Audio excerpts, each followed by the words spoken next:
지난 시간에 눈 수술 전 간호를 잠깐 강의를 했습니다. 자, 수술 전에 남자는 수염을 면도하고 세발은 머리를 감는다라는 뜻이에요. 질환에 따라 수술 전부터 금하기도 하기 때문에 집에서 하고 오는 것이 좋습니다. 병원에서 머리를 감는 거는 또 금하는 경우도 있어요. 긴 머리는 잘 빗어서 옆으로 양갈래로 따와주고 국소 마취인 경우 배변 시 복부 힘주기를 감소시키기 위한 목적으로 관장을 하기도 합니다. 수술 시간에 맞추어 지시된 시간에 산동제나 축동제를 투여하죠. 수술 전 처치로 페노바비탈 소듐, nem부탈이라고도 합니다.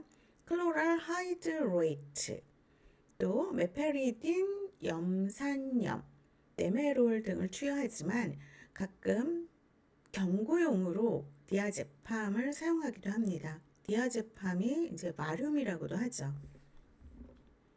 수술 시에 속눈썹이 눈 안으로 들어가는 것을 막기 위해서 가위에 바셀린을 발라서 속눈썹을 자른 다음에 눈썹과 눈 주위를 깨끗이 닦고 소독하고 수술할 눈을 미리 표시해서 환부가 혼동되지 않도록 해야 됩니다. 자, 그러면 수술 후 간호를 보면 눈 수술 후 간호 목표는 출혈 방지, 봉합 부위의 긴장 방지, 안압 상승 방지. 이 안압 상승 방지는 중요하죠. 갑작스런 머리 운동 제한, 수술 부위의 감염 방지, 감각 상실 예방, 수술 후 부동과 마취로 인한 합병증을 예방하는 것입니다. 환자를 수술대에서 침상으로 옮길 때는 몸의 수평 자세를 유지하기 위해서 들것을 사용하고, 환자의 체위는 수술에 따라서 의사가 정하기도 하지만 특별한 처방이 없으면 수술하지 않은 쪽으로 눕거나 앙화의를 취해서 수술 부위에 압력을 줄이고 구토 시 드레싱의 오염을 막아야 합니다. 침대에 난간을 올리고 호출벨을 손 가까이 설치해서 알려주고, 침대를 심하게 움직이거나 부딪히지 않도록 하고, 밝은 광선이 비치는 장소는 피해서 침대를 놓습니다. 수술이 끝나면 정맥 주입을 중지하고 충분한 양의 수액을 섭취하도록 하고 정확히 기록을 합니다. 수술 후에 상태가 회복되고 가능하면 화장실 출입을 허용하고, 또 조기 이상을 recommend 하죠.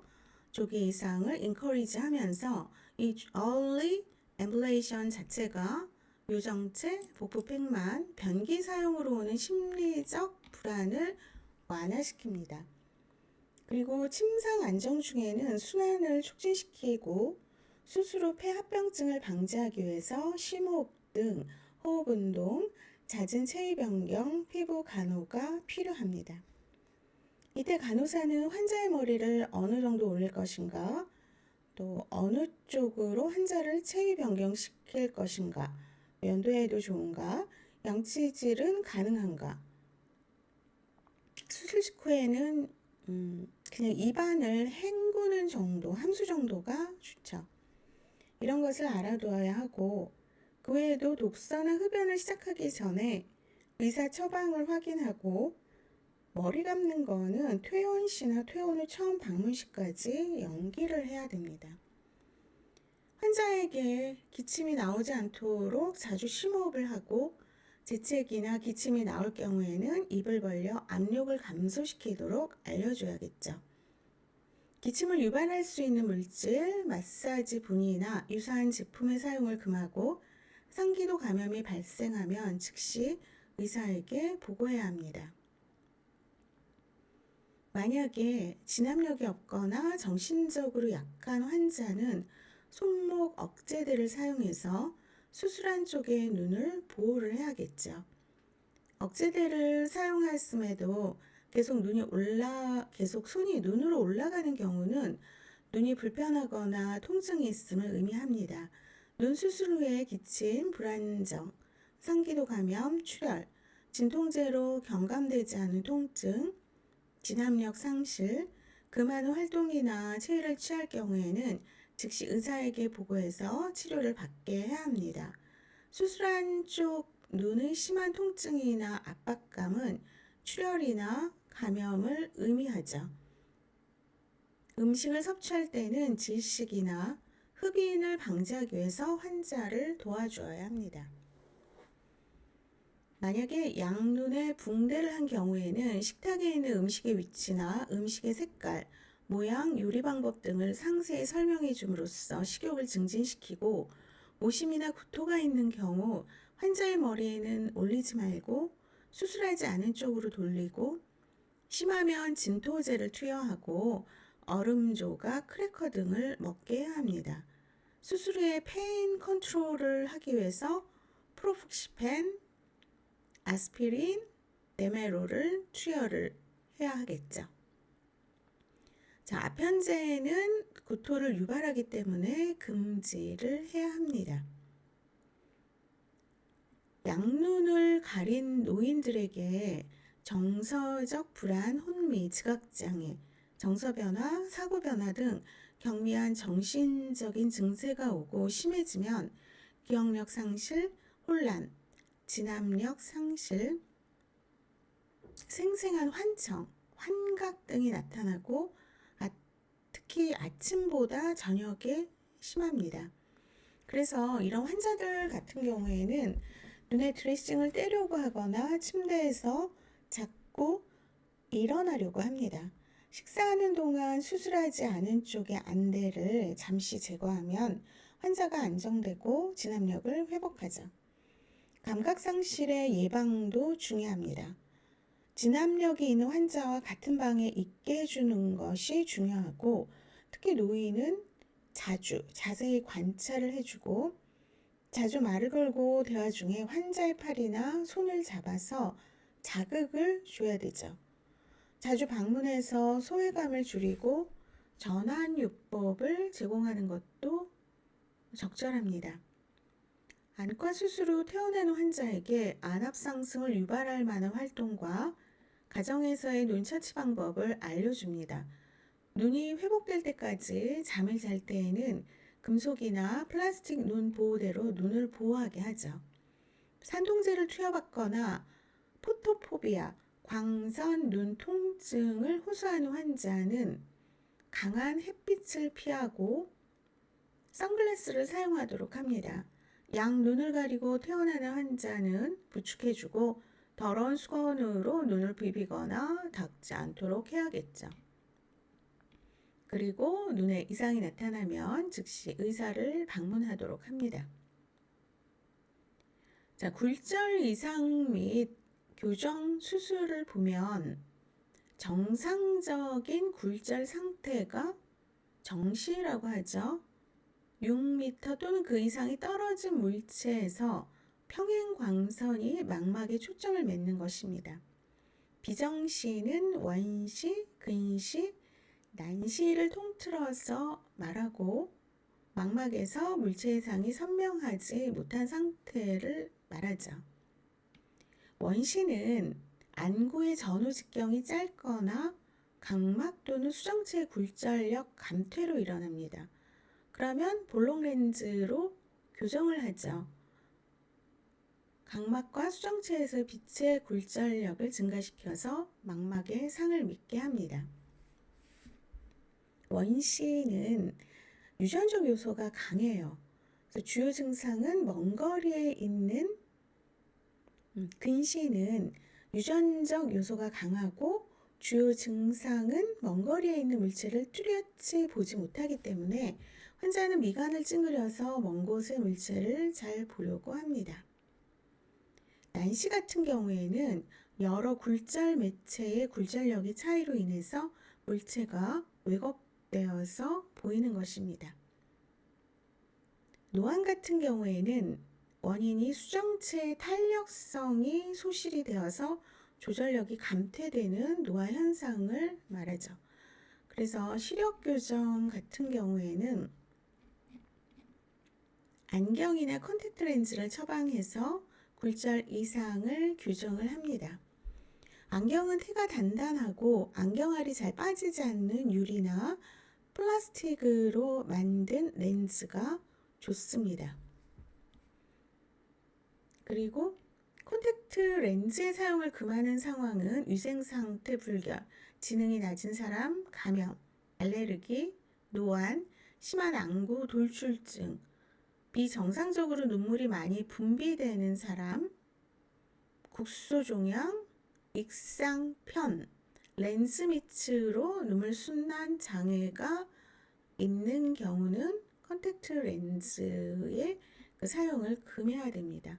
그래서 굴절 이상 교정 수술의 라식, 라섹 등이 있죠. 아직까지 비급여로 알고 있습니다. 그 다음에 이제 눈 질환을 한번 살펴보죠. 첫 번째, 눈꺼풀 및 외안근 질환에 눈꺼풀염, 살립종, 맹립종, 사시 등이 있습니다. 자, 블레파라이티스, 눈꺼풀염이라고 하죠. 유가성 눈꺼풀이에요. 눈꺼풀에 자결감, 소양감, 눈 가장자리 충혈, 인설과 유가 조직이 생깁니다. 때로 눈 가장자리가 헐고 눈썹이 빠지죠. 그래서 가장자리를 깨끗하게 유지하고 항생제나 설파제 안약을 점안합니다. 산립종은 콩다래끼라고 하는데 만성 유가성 염증이에요. 눈꺼풀 가장자리를 따라서 부종이 생기고 발적이나 통증은 없습니다. 산립종이 커지면서 각막을 눌러서 시력장애를 초래하거나 미관상 문제가 생기면 절개하여서 제거합니다. 그 다음에 맹립종이라고 해요. 일명 다래끼라고 하는데 눈꺼풀에 선에 생기는 감염이에요. 주 원인균이 스타필로코커스, 포도상 구균입니다.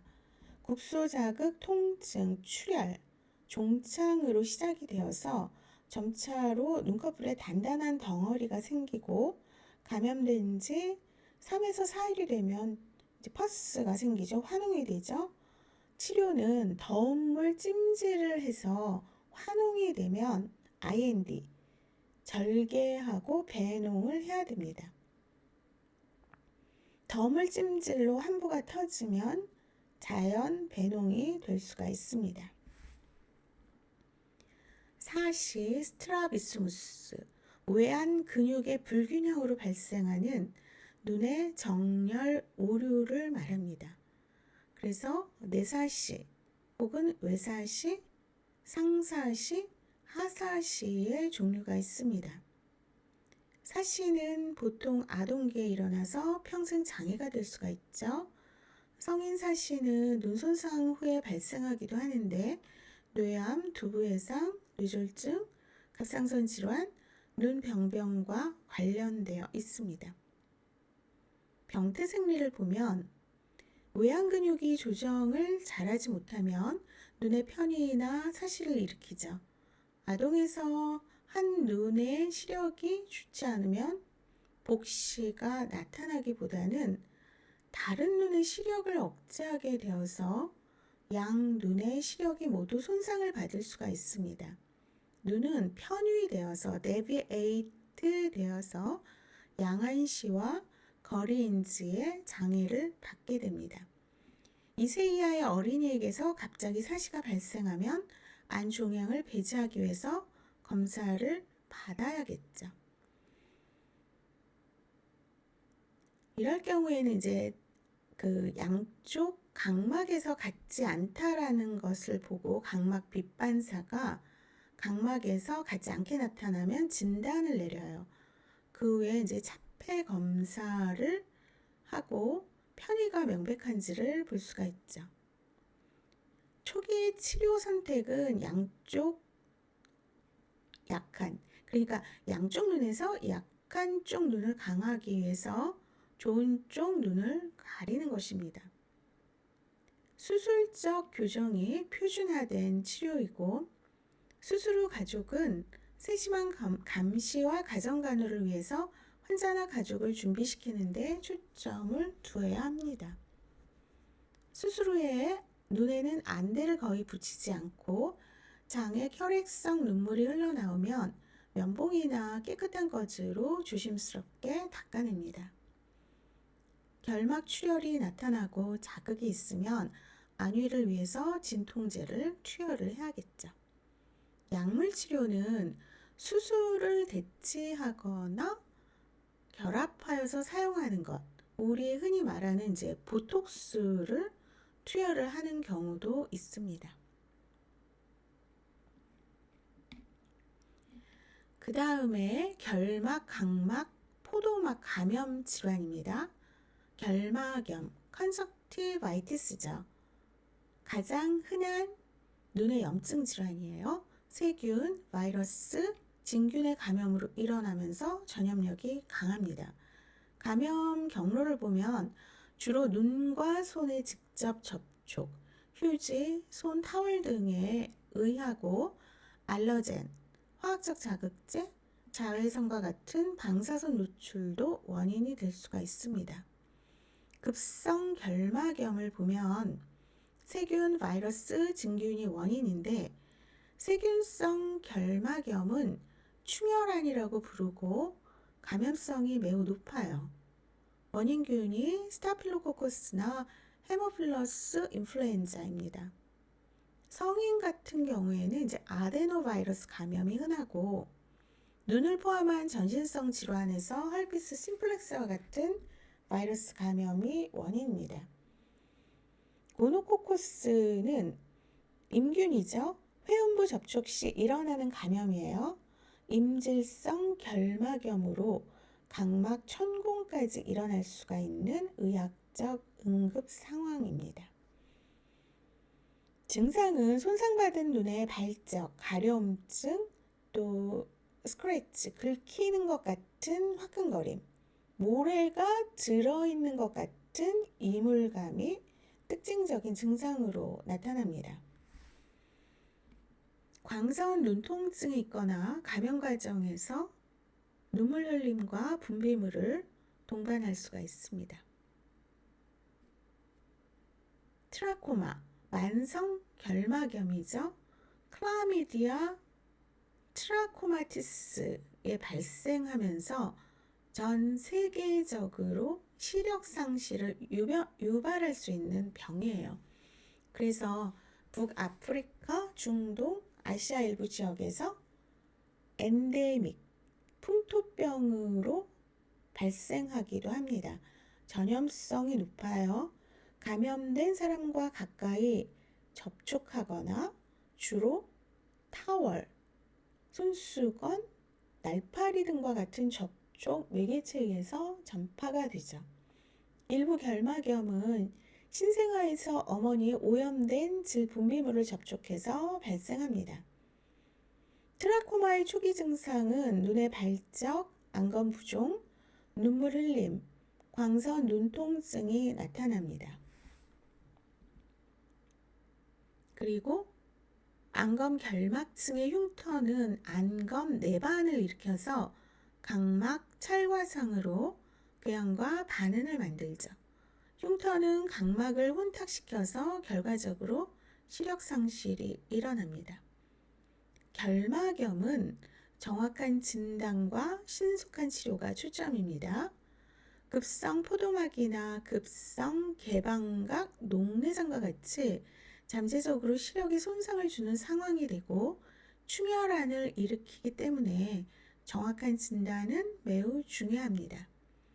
그래서 컬처 및 센시티비티 테스트, 감염 여부하고 감염균을 파악하기 위함이죠. 플로레센 염색으로 세극등 검사를 하면 만약에 녹색으로 나타나는 각막 궤양이나 찰과상을 검사를 한다는 거죠. 녹색으로 나타나게 되면 각막 궤양이나 찰과상을 의심할 수 있다는 거죠. 그 다음에 스크래핑이라고 해서 결막 찰과 표본이라고 있어요. 병원균을 알아내기 위해서 현미경 검사나 배양 검사를 합니다. 결막염의 투약은 항생제, 항바이러스제, 항염제로 투여를 하죠. 안점적이나 연고 형태로 투여를 하는데 에리스로마이신, 겐타마이신, 페니실린, 바시트라신, 설포나마이드, 암포테리신 B가 있습니다. 만약에 심한 감염이나 셀룰라이티스 같은 경우에는 항감염제를 결막하 주사나 혹은 정맥 주사로 투여를 하고 알레르기 반응이라면은 아디히스타민제, 항히스타민제를 투여를 하죠. 안연고를 올바르게 점환하는 방법은 안점적약 주입과 유사해요. 결막을 노출해서 어디에서? 눈의 안쪽에서 바깥쪽, 즉 내안각에서 외안각 쪽을 향하여서 넣고, 이때 연고의 약물 끝부분이 눈썹이나 눈꺼풀에 접촉하지 않도록 해야 합니다. 간호사는 약물 주입 후 흐린 시력이 나타남을 알려주고, 점정약과 연고를 동시에 투여할 경우에는 먼저 점정약을 점한 후에 연고를 넣습니다. 약물을 수면 직전에 주입하면 약물로 인한 부작용을 최소화할 수가 있습니다. 자, 그렇다면은 컨적티바이티스 치료에 있어서 결막염 예방과 전파를 방지하기 위한 교육이 우선이죠. 모든 환자에게 공통된 교육 내용이 무엇일까요? 타월이나 눈 화장품을 공동으로 사용하지 않도록 하고 눈을 비비거나 긁지 않도록 합니다. 콘택트 렌즈 사용자에게 적절한 간호관리를 알려줘야 되겠죠. 자, 도표 28-1 한번 봅시다.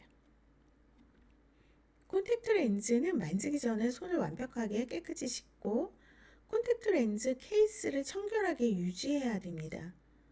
수면 전에 콘택트 렌즈를 제거하고 제조사가 추천하는 대로 청결히 해서 보관하고, 사용하는 용액은 렌즈 제조사나 전문가의 추천에 따라서 청결액이나 습기제를 사용하고 물이나 가정에서 만든 용액을 사용해서는 안 됩니다.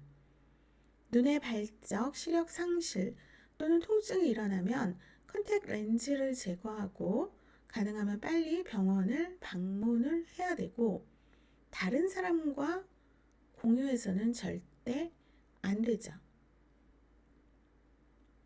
만약에 눈에 발적, 자극, 분비물이 있다면 감염이 사라질 때까지 컨택 렌즈 사용을 금해야 됩니다. 자, 간호사청은 건강력과 신체 검진 참고하시고요. 간호진단과 중재에서 감염의 위험, 그렇다면 인터벤션을 보면은 급성 결막염은 전염성이 매우 높습니다. 그래서 불편감이 사라져도 감염으로 인해서 각막에 미세한 손상이나 흉터가 생길 수가 있어요. 그렇다면 간호사의 주 역할은 감염의 전파를 예방하는 것이죠. 약물 주입 전에는 손을 깨끗하게 씻고 눈을 만지거나 비비는 것은 피하도록 합니다. 눈을 청결히 할 때마다 새로운 면봉을 사용하도록 하고, 손 위생은 눈의 감염 전파를 막는 가장 중요한 방법이 될 수가 있습니다. 눈을 만지거나 비비는 것은 감염 위험을 높이고 각막 손상을 일으키죠. 또 매번 새로운 면봉을 사용해야 돼요. 양 눈 간의 크로스 인펙션, 교차 감염을 피할 수 있습니다. 지시대로 약물을 점환하도록 교육하고, 감염이 사라지고 치료가 끝날 때까지 컨택트 렌즈 사용을 금지하는 것이 중요합니다. 두 번째가 조직 통합성 장애예요. 급성 결막염은 각막의 통합성과 청결력의 잠재적인 손상 위험이 있습니다. 물체인식은 1차적으로 빛이 각막을 통해야 망막에 초점을 줄 수 있기 때문에 각막 손상은 시력 손상을 일으킬 수가 있습니다. 유관 시력과 교정 시력을 어세스하고 감염이 깨끗해질 때까지 고도의 시력을 요구하는 활동을 피하도록 교육해야겠죠. 결막 부종, 국소적 항생제 점화는 시력을 저하시키고 시력을 흐리게 합니다. 외출 시에는 햇빛이 없어도 자외선 차단을 위해서 선글라스를 사용할 것을 권장을 합니다. 그리고 포토포비아가 생기면은 빛 강도가 높아지면 높아질수록 눈의 통증을 유발할 수가 있죠. 자, 두 번째의 이제 눈 질환에서 각막염이에요. 케라토 컨적티바이티스. 만약에 염증 과정이 결막과 각막을 포함하게 되면은 각결막염이라고 할 수가 있어요. 감염, 과민 반응, 허혈, 찢어짐, 외상으로 인해서 발생합니다. 그리고 각막염의 결과로 각막에 상흔이 생기면 시력장애를 일으킬 수가 있죠. 자, 궤양성과 비궤양성으로 나뉘는데 원인을 보면 바이러스 감염, 결핵, SLE 같은 자가면역 질환입니다. 각막염 증상은 눈물 흘림, 모래가 들어있는 것 같은 이물감부터 심한 통증까지 다양한 불편감, 눈꺼풀 근육의 불수의적인 경련, 시력장애가 나타납니다. 결막에 염증이 동반하면 분비물이 있죠.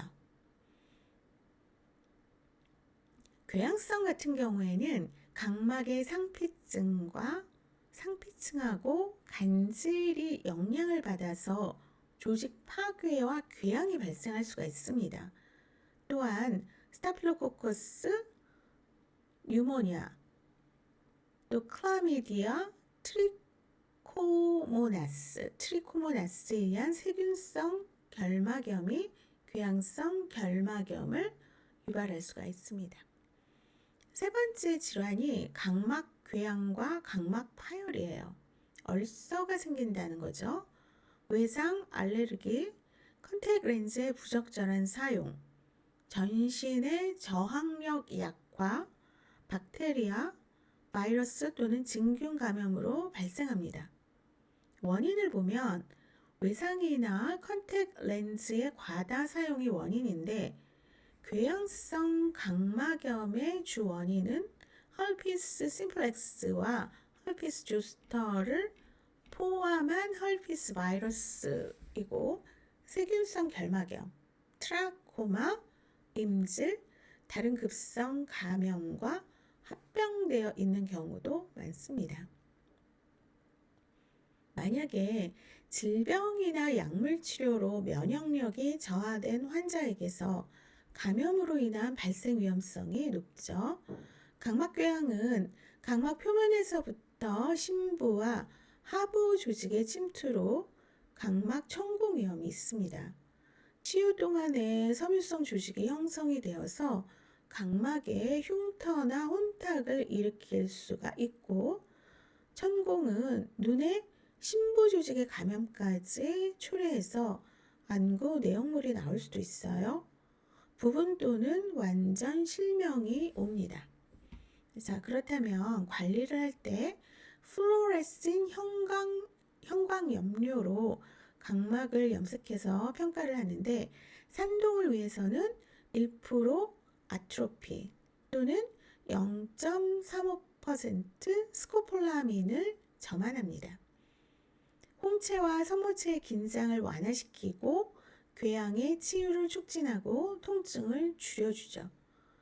감염 같은 경우에는 컬처나 센시티비티 테스트, 즉 균 배양 및 민감도 검사를 해서 적절한 항생제를 국소 점안, 결막과 주입 또는 전신적으로 투여하고 콜티코스테로이드 같은 경우에는 감염을 억제하죠. 국소마취제는 통증 조절 목적으로만 투여를 해야 되고 가정에서는 사용을 금합니다.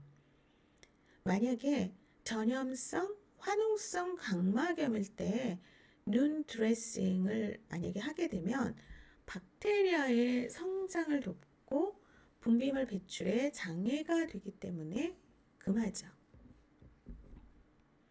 합병증을 보면 각막이 파열되거나 각막의 궤양에 어떤 심각한 합병증으로 자연적으로 파열이 되거나 눈꺼풀 경련이나 긴장할 때 또는 검사 시 눈에 압박이 가해져서 갑자기 파열되는 경우도 있습니다. 증상을 보면 안구내 출혈, 시력장애, 방수유출, 홍채 돌출, 수정체의 전이가 일어나고 눈이 부드럽게 느껴지면서 전방이 없어지고 축동이 일어납니다. 치료제는 산동제를 점안해야겠죠. 압박 드레싱을 하고 절대 안정을 취하고 긴장을 피하도록 해야 됩니다. 자, 각막 이식 같은 경우에는 표층 각막 이식과 전층 각막 이식이 있고 이식 성공률이 95에서 98%예요. 이식 중에서 가장 높죠. 이식 각막은 사체에서 얻고 주로 사망 12시간 안에 안구 적출로 획득해서 약 7일까지도 보관할 수가 있어 각막 이식이 가능합니다. 공여각막은 바이러스 감염, HIV, 간염, 크로이츠펠트 같은 조직 이식을 통해서 전파되는 병이 없어야 됩니다.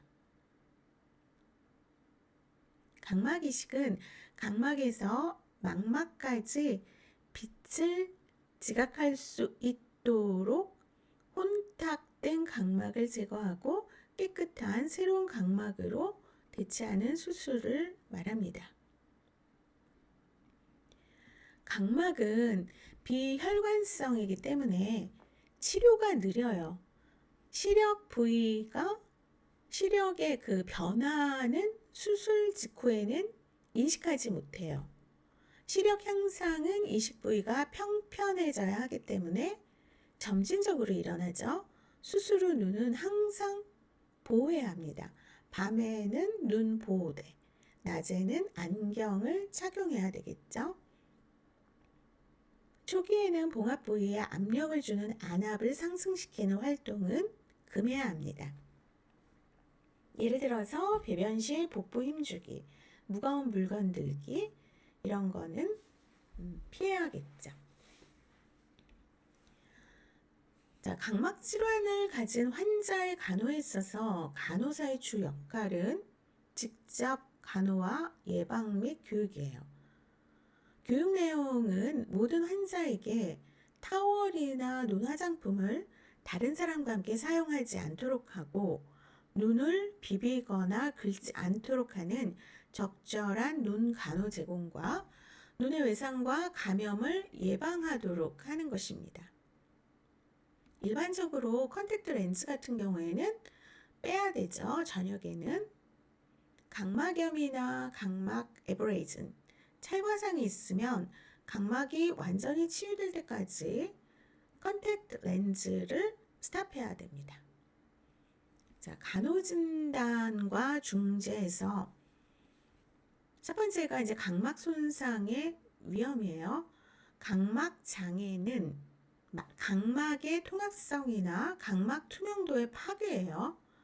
각막은 망막의 상을 맺히는데 중요한 역할을 하게 되죠. 그래서 경한 시력 손상부터 법적인 장님까지 가는 장애를 일으킬 수가 있습니다.